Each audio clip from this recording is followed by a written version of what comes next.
If there is one word I would use to describe the Chicago L, the first word I would use is infrequent. Because this, and this are not good.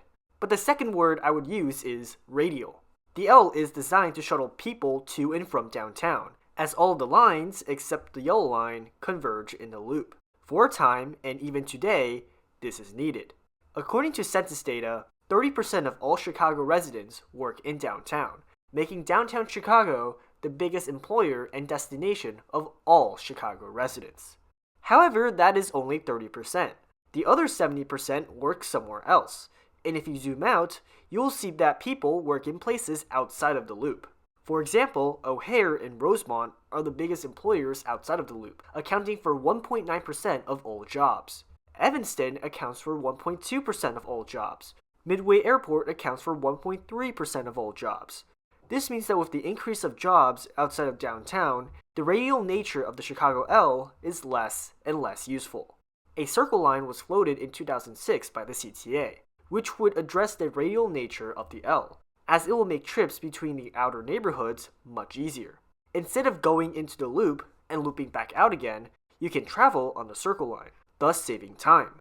However, with the CTA being in a pretty terrible situation, it was taken off by 2010 and is no longer being considered.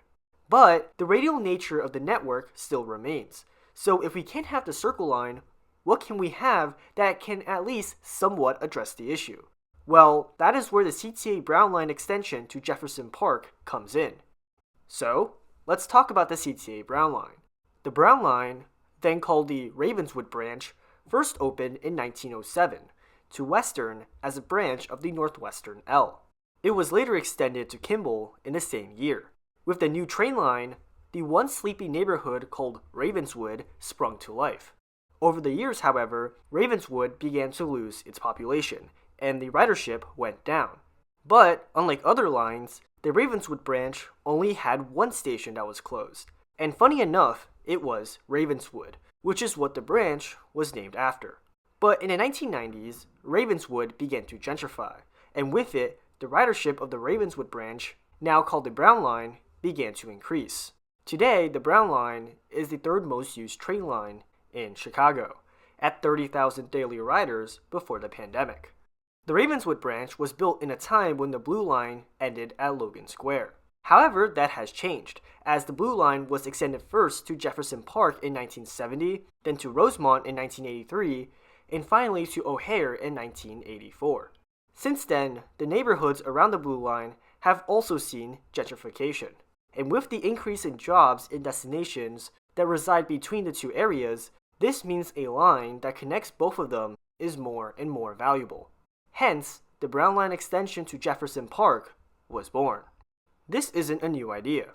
Back in 2015, a document from Transit Future talked about this extension. In the plan, they would have the Brown Line running under or over Lawrence Avenue, stopping at Elston and Jefferson Park. The benefits would be huge, as existing stations would see an increase in the jobs that are accessible to them and would see reduced travel times between the north side neighborhoods. However, although I endorse this plan, I think a second station at Pulaski should be considered. Pulaski has the 53 bus, which sees 18,000 riders, which is very decent for a bus line. Since this extension is all about connections, Pulaski should be considered. Now, even though I support this plan, there are going to be a few challenges.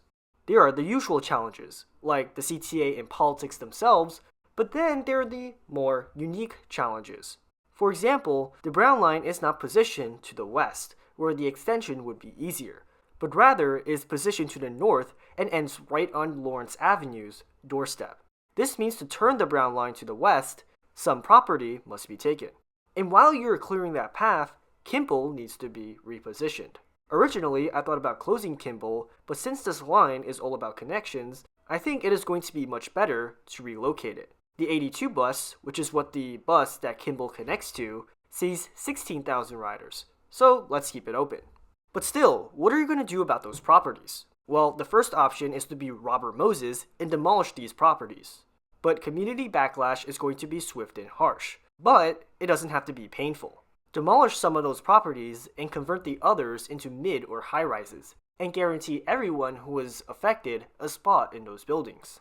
While we are talking about this, should this be a cut and cover tunnel or an elevated? Because either one works, but the cut and cover tunnel will be more expensive.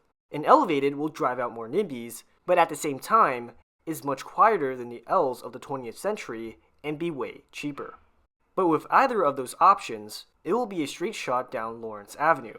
However, when we get to the Kennedy Expressway, we run into a problem, especially if we chose the cut and cover method. Basically, there is the existing blue line, and if we tunnel below it, that is going to cause major disruptions to Jefferson Park and the Kennedy Expressway. However, that might be the only good transfer to the blue line, as if we use Milwaukee Avenue nearby, it is going to cause a 2-minute transfer. That isn't bad, though it is pushing the limit of a decent transfer. This is why the elevated option will work better, as you can build on top of the existing Jefferson Park station. But if that can't happen, it still won't be the end of the world if the line gets built on Milwaukee Avenue. However, if the NIMBYs get too harsh, there is a second option, a deep bore tunnel, not just on the Kimball section, but on the entire at-grade section. The tunnel will start after Western, where the line transitions from elevated to at-grade. A portal will be built near Rockwell, with the Rockwell station being eliminated. To offset that station being eliminated, Western will be shifted 300 feet to the west, with an entrance at Campbell.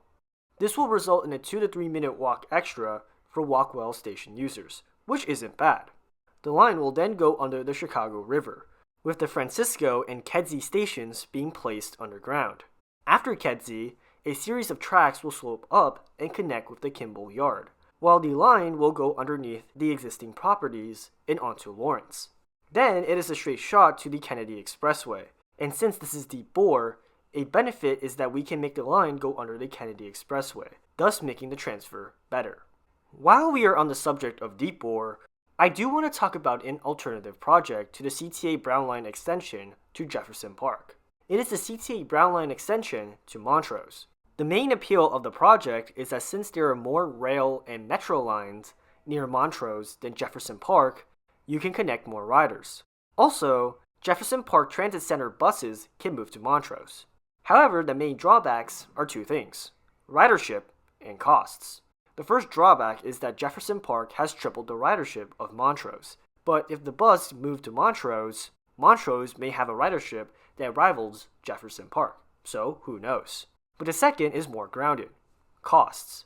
If you look at a map of Chicago, you'll see that the street grid doesn't exactly line up a good path to Montrose as opposed to Jefferson Park. This means that an extension to Montrose is only politically feasible through deep bore.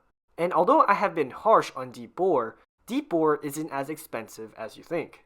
The real costs are in the stations, not the tunnels. But since we're placing 3 or 4 stations, the costs will balloon. So for the sake of this video, I am going to leave this option out, though I would like to get more opinions on this. But with either project, the connectivity between north side neighborhoods will be much stronger.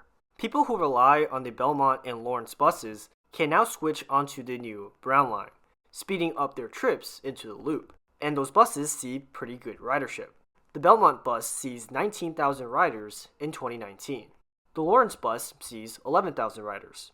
That is about 38,000 bus riders who ride in the vicinity of the proposed extension. That is not counting the 18,000 riders on the Pulaski bus or the 16,000 riders on the Kimball bus. Not all of them are going to use the train, of course, but even so, the train will make trips between north side neighborhoods much more attractive. For example, Park West commuters who need to get to Albany Park and Union Ridge can board the Brown Line, instead of going into the loop and looping back out again. North Halsted commuters who need to get to O'Hare for work can take the Brown Line and then the Blue Line, instead of going into the loop and looping back out again. Finally, although this isn't a direct trip, riders in Rogers Park and Uptown who need to get to the northwest side have a much better option, as they only need to take the Red Line into Belmont as opposed to taking the Red Line all the way to Clark and Lake, before, and say it with me, looping back out again. And with that, this marks the end of this video. If there are any Chicagoans who are watching this video and want to add more, then please do so. And if you like this video, consider liking and subscribing. Thanks for watching, and I'll see you in the next video.